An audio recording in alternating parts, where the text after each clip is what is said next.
நம்ம வீட்டு கொல்லையில் வந்து 2 ரகமான மாமரம் இருக்குது. ஒன்று செந்தூரா, இன்னொன்று ஒட்டு மாங்கான்னு சொல்லுவாங்க.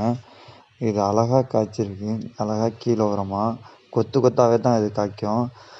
இது வந்து ஒட்டு மாமரம். இது டேஸ்ட்டு 2 மாங்காவும் சரி டேஸ்ட்டு வகையில் நல்லா சூப்பராக இருக்கும். நம்ம வந்து பழுக்க வைக்கிறதுக்காக நம்ம பிச்சிட்ருக்கோம். நிறையா இது வந்து அணி திங்க ஆரம்பிச்சிருச்சு, நீங்கள் பார்த்தாலே தெரியும்.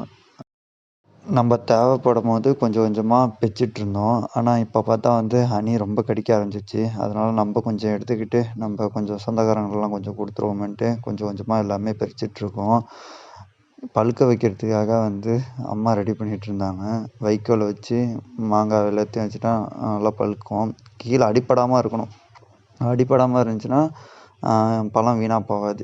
அடிப்படாமல் வலையை வச்சு பிச்சிங்கன்னா வந்து பழுக்க வச்சு சாப்பிட்டா நல்லா சூப்பராக இருக்கும். டேஸ்ட் வைஸும் பார்த்தீங்கன்னா நல்லாயிருக்கும்.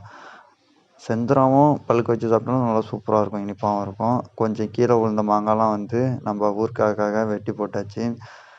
ஊறுகாய் மாங்காவும் நல்லாயிருக்கும் ஒட்டு மாங்காயில் வந்து. சரி, ஓகே கேஸ், இதே மாதிரி ஒரு நெக்ஸ்ட் ஒரு ஷார்ட்ஸ் வீடியோ சந்திப்போம். Okay, bye bye.